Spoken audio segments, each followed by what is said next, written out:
Think about the legacy of how we've done energy projects to date. Utilities are often not incentivized to partner with communities or with First Nations. What kind of justice can we bring such that all communities can benefit from a clean energy future? It's been a huge change from when I was young. It isn't until the last 10 years maybe that you've seen a big revitalization. What we don't talk about is that we also have the potential in this country to harness a huge resource of untapped renewable energy. By having our own revenue-generating projects like the wind farm, we've been able to create our own objectives and focus on projects that really have an impact to our own communities. Communication and education are the first steps to making the transition to renewable energy. We have all the solutions sitting in front of us. I'd like to be able to say, I did everything I could.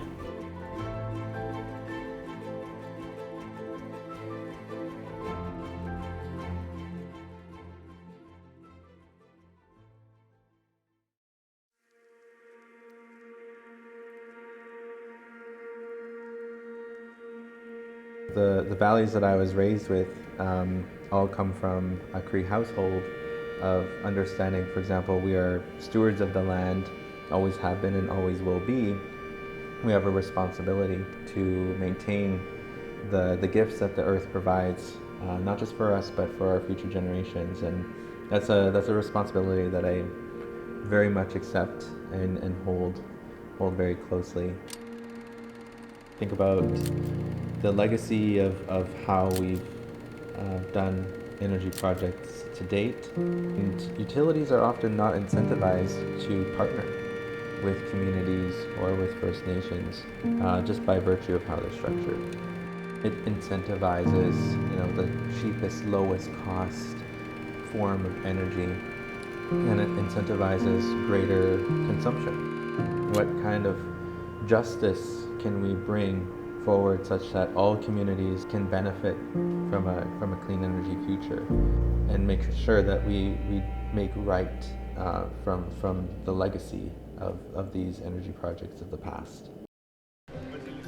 Our mission is really to make energy storage a reality, and making sure that we are doing it with partnerships first. When we started in 2012, no storage market whatsoever anywhere across Canada. We are no longer in the era of trying to convince and trying to get our way into boardrooms. We are being asked to come in. My friend James Harper, come on up here. Six Nations in this instance is at the table from day one, providing very key insights into the design and the process of the project, a seat at the table throughout its entire operation. The Oneida Energy Storage project, it's 250 megawatts, 4 hours in duration. We work hand in hand with Six Nations to co-design, co-develop the project, and ultimately co-own it. This non-emitting storage resource, in effect, is replacing what could have been a 250 megawatt natural gas plant.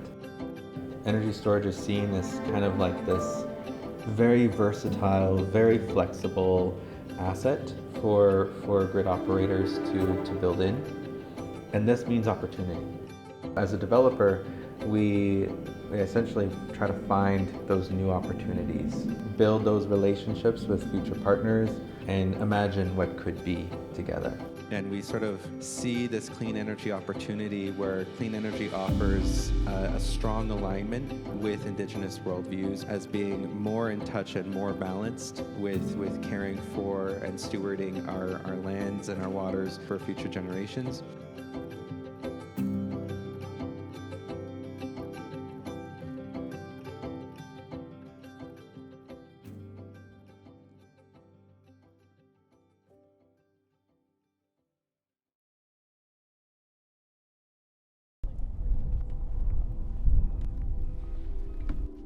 When we're going into an area, one of the things that we like to talk about at Iron and Earth is what is important to the people that are living within these regions.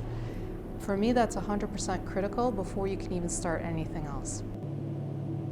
When a group of different people gets knowledge on something potentially new, then conversations spread out. And that's how actually things can change in general in the world.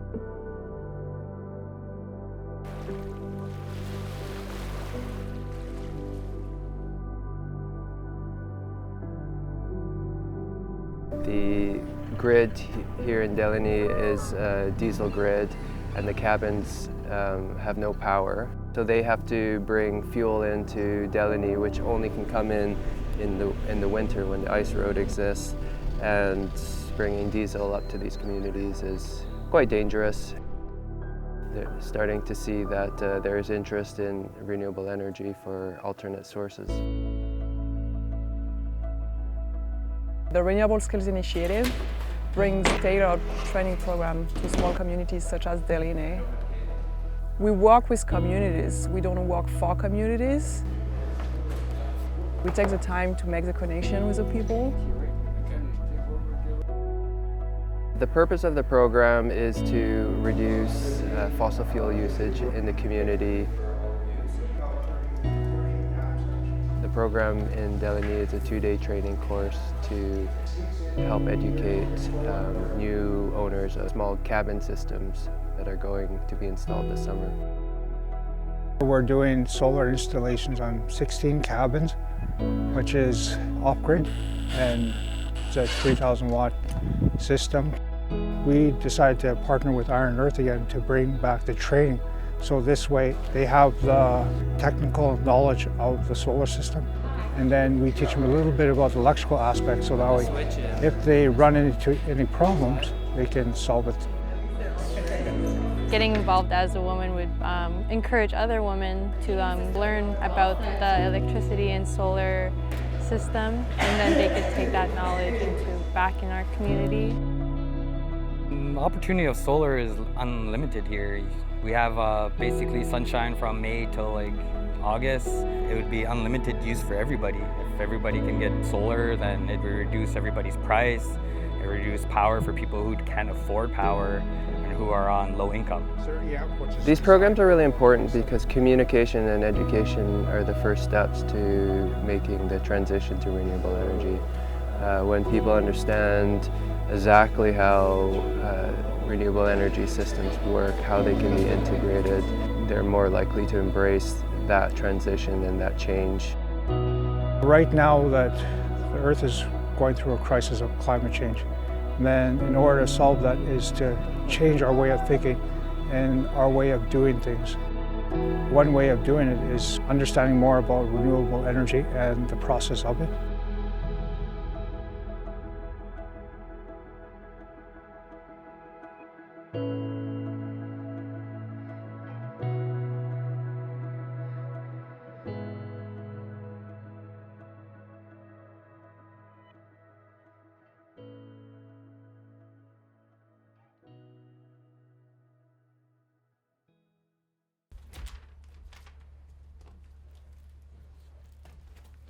I keep on my fridge at home, just me jumping off a picnic table, and just reminds me of being a kid and not being afraid to take some chances, take some risk in life.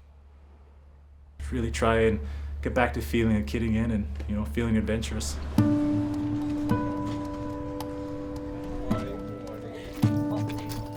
Our communities has been in this language and cultural revitalization over the years. It's been a huge change from when I was young. I remember going to school and we had Mi'kmaq language and it kind of just disappeared at some point. It isn't until the last 10 years maybe that you've seen a big revitalization. So does anybody know what Mesgi'g means? It's in the Mi'kmaq language. Big winds, you got it. Mesgi'g consists of 47 wind towers, about 150 megawatts of power that can produce enough electricity for 30,000 homes. The project is a 50-50 partnership with Energex and the 3 Mi'kmaq communities. It brought about over 800 jobs to our area over a 2-year period and brought a lot of training as well. This is an extra blade that they have on hand, just in case one of those blades breaks. We run these tours really to inspire the youth.